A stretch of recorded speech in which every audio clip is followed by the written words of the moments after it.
25 लाख की जनसंख्या को अपने अंदर समाहित करने की हो, अगर वहां 2 करोड़ लोग आएंगे तो थोड़ा सुविधा तो होगी।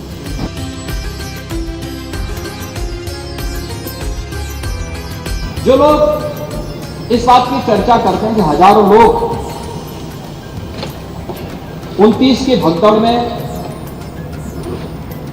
भगदड़ का शिकार हुए, उनको 1954 के कुंभ को भी देखना चाहिए।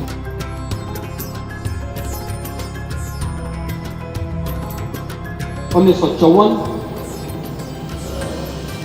800 से अधिक श्रद्धालुओं की मौत हुई। 1974 और 1986 के कुंभ के आयोजन में सैकड़ों लोगों की मौत हुई। तो आज हमें आईना दिखाने का काम करना है। वीआईपी कल्चर अगर कुंभ में होता तो मुझे बताइए 56 करोड़ लोग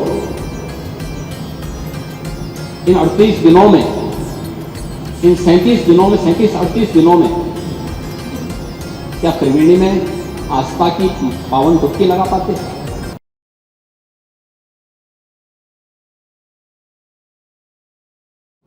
महोदय, मैं केवल एक बात कहना चाहूंगा, मुझे आरोप प्रत्यारोप नहीं करना। जो लोग इस बात की चर्चा करते हैं कि हजारों लोग 29 की भगदड़ में भगदड़ का शिकार हुए, उनको 1954 के कुंभ को भी देखना चाहिए। 1954 800 से अधिक श्रद्धालुओं की मौत हुई थी, और यह दुर्भाग्यपूर्ण घटना तब हुई थी जब तत्कालीन प्रधानमंत्री और तत्कालीन महामहिम राष्ट्रपति एक दिन पहले इस महाकुंभ में भागीदार बन गए। 1976, 1974 और 1986 के कुंभ के आयोजन में सैकड़ों लोगों की मौत हुई। तो आज हमें आईना दिखाने का काम करना है। वे लोग आज इस महाआयोजन पर प्रश्न खड़ा कर रहे हैं। महोदय, वीआईपी कल्चर की बात वो करते हैं जो मुंह पे चांदी का चम्मच लेकर के ही पैदा हुए, जीवन भर जिन्होंने वीआईपी सुविधा ली। अगर थोड़ी सी वीआईपी सुविधा इधर उधर नहीं की जमीन आसमान को एक कर देते हैं। वे प्रयागराज महाकुंभ में वीआईपी कल्चर अगर कुंभ में होता तो मुझे बताइए 56 करोड़ लोग इन 38 दिनों में, इन 37 दिनों में, 37-38 दिनों में क्या त्रिवेणी में आस्था की पावन डुबकी लगा पाते? समाजवादी पार्टी के माननीय सदस्य का यह कहना कि अमृत स्नान नहीं हुआ है या मुहूर्त के अनुसार नहीं हुआ है, अच्छी बात है कि अब आप मुहूर्त भी देखने लग गए। यह अच्छी बात है कि आप लोग मुहूर्त देखने लग गए, लेकिन सच्चाई यह है कि मौनी अमावस्या के दिन जब एक दुर्भाग्यपूर्ण घटना घटी थी, तो उस समय प्रयागराज के अंदर मेला क्षेत्र में ही 5 करोड़ से अधिक श्रद्धालु थे। प्रयागराज सिटी पूरी तरह पैक थी, जिस सिटी की क्षमता ही 25 करोड़ जनसंख्या को अपने अंदर समाहित करने की हो, वहां अगर 25 लाख की जनसंख्या को अपने अंदर समाहित करने की हो, अगर वहां 2 करोड़ लोग आएंगे तो थोड़ा सुविधा तो होगी। महोदय, इसके बारे में बहुत सारे दुष्प्रचार किए गए और बहुत सारी चीजें, उन पर मैं भी उसी पे मैं चर्चा करूंगा। लेकिन मैं इससे पहले महाकुंभ के आयोजन के बारे में जो व्यवस्थाएं बनाई गई, और मैं उसकी तुलना भी करना चाहूंगा कि कैसे वहां पर उस आयोजन के साथ हमारी सरकार को जुड़ने का अवसर मिला और पिछली सरकारों के समय क्या हुआ था। अब आप लॉजिस्टिक की ही बात करते हैं महोदय, मैं जो भी चीजें वहां कुंभ के आयोजन के साथ जुड़ी 2013 के साथ अगर हम जोड़ें इसको, 2013 में प्रयागराज कुंभ के साथ देखें, 2013 में आयोजन था 55 दिन का और 2025 के महाकुंभ में आयोजन है 45 दिन का। आयोजन की तिथि न मैं तय करता हूं न सरकार तय करती है, ये हमारी धार्मिक व्यवस्था का एक हिस्सा है और उसके अनुसार जो मुहूर्त होंगे उस मुहूर्त के अनुसार ये आयोजन तय होते हैं। ये पौष पूर्णिमा से और महाशिवरात्रि के बीच का आयोजन कुंभ के आयोजन के लिए होता है। यही आयोजन इस पूरी उसके साथ जुड़ता है। मेले की अवधि 55 दिन थी 2013 में और इस बार यह अवधि है 45 दिन की। 2013 में कुल जो क्षेत्रफल था यह 1936 हेक्टेयर का था, यानी अगर हम इसको एकड़ में देखेंगे तो ये मुश्किल 5000 एकड़ का भी नहीं होता।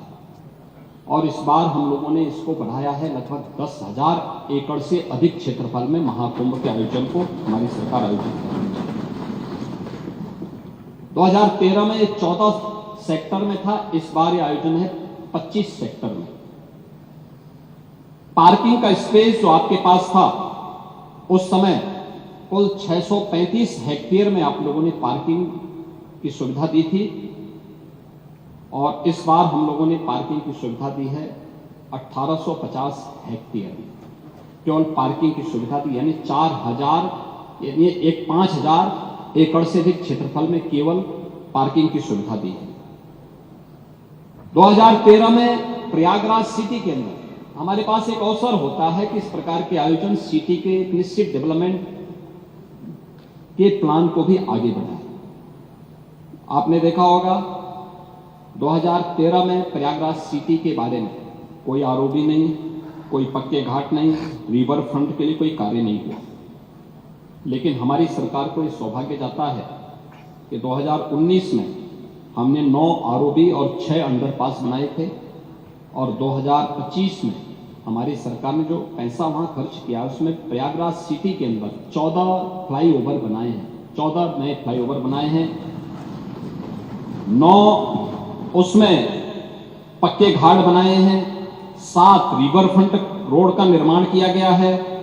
अस्थायी घाट 2013 में केवल 4 किलोमीटर का था, इस बार जो अस्थायी घाट बने हैं वह 12 किलोमीटर का बनाया गया है। शटल बसेज आप लोगों ने 2013 में एक भी नहीं चलाई थी, याद करना।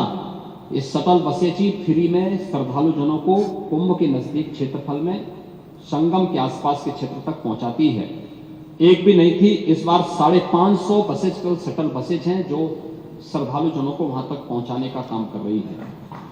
रोडवेज की बसेज आपने 2013 में कुल 2300 खरीदी थी, इस बार हम लोगों ने 7000 बसेज केवल श्रद्धालुओं की सुविधा के लिए वहां लगाई है।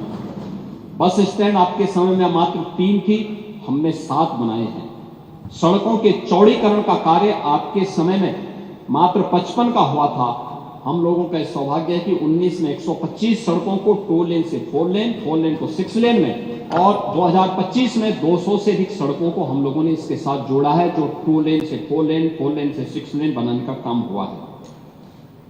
नालों की स्थिति, एक बड़ी चर्चा इसमें हो रही है और मैं सोच रहा था कि हो सकता है कि कुछ माननीय सदस्य इसके बारे में यहां चर्चा भी हो सकता करेंगे, लेकिन हो सकता उनका संज्ञान नहीं आया होगा। और है जिस प्रकार का दुष्प्रचार लोग करने में लगे हैं, उत्तर प्रदेश को, महाकुंभ को, सनातन धर्म को बदनाम करने के लिए, देश को बदनाम करने के लिए जो साजिशें रचने वाले तत्व हैं वे लगातार इस प्रकार का दुष्प्रचार करते हैं।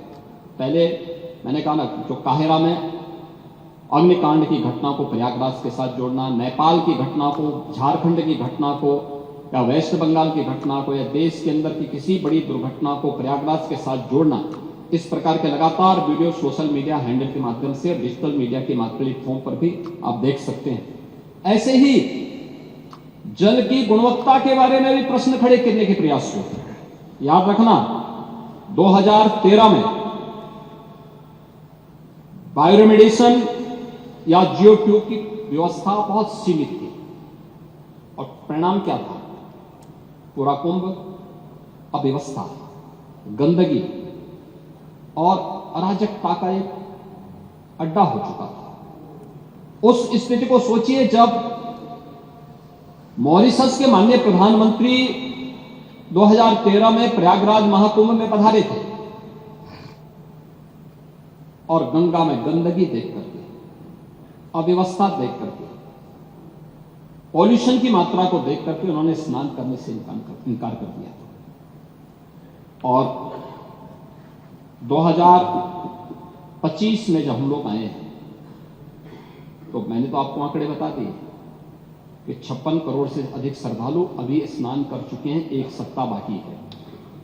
81 नालों को यानी 261 MLD के जो वहां के नाले सभी को टेप किया गया है, और टेप ही नहीं किया गया है बल्कि उसके बारे में जो सरकार की व्यवस्थाएं बनाई गई है उसके बारे में मैं विस्तार से सदन में कहना चाहूंगा, क्योंकि बहुत सारे लोग अभी उसके बारे में दुष्प्रचार करने की अपनी उस प्रवृत्ति से बाज नहीं आएंगे, और इसलिए मैं उसके बारे में बताना चाहूंगा कि गंगा जी हो या यमुना जी हो, प्रयागराज के जितने भी वहां पे संगम स्थल से जुड़े हुए जितने भी वहां के अगल बगल के जितने भी नाले हैं, जितने भी इस प्रकार के सीवर का है, ड्रेनेज का है, सबको टेप करके या तो STP में या बायोरेमेडिएशन या जियो ट्यूब के माध्यम से उनके शुद्धिकरण के बाद ही उसे वहां पर वो किया जा रहा है। दूसरा है ट्रीटमेंट के बाद ही उस जल को छोड़ा जा रहा है। जल की शुद्धता के जो मानक होते हैं वह 2 स्तर पर जांची जाती है। एक तो BOD स्तर पर, बायोलॉजिकल ऑक्सीजन डिमांड के रूप में, और दूसरा DO के रूप में, डिजॉल्व ऑक्सीजन के रूप में। और इन दोनों के मानक निर्धारित हैं, इन दोनों के मानक निर्धारित हैं, जिसमें BOD 3 या उससे कम होना चाहिए और DO जो डिजॉल्व ऑक्सीजन की मात्रा है वो 5 से अधिक होनी चाहिए। जल में स्नान करने के लिए जल की जो मात्रा होती है उसमें ये मात्रा इस रूप में होनी चाहिए। और मुझे बताते हुए यहां पर मैं आपको बताना चाहता हूं कि उत्तर प्रदेश जो पॉल्यूशन कंट्रोल बोर्ड है वो लगातार वहां पे जल की मॉनिटरिंग करता है, उसकी गुणवत्ता को बनाए रखने के लिए कार्य कर रहा है। और आज की जो उनकी रिपोर्ट है संगम की, कि संगम और उसके आगे पीछे जो BOD है वो 3 या उससे कम है, और डिजॉल्व ऑक्सीजन की मात्रा ये 8 और 9 से अधिक पाई जा रही है। यानी संगम का जल स्नान करने लायक भी है और आचमन करने लायक भी है।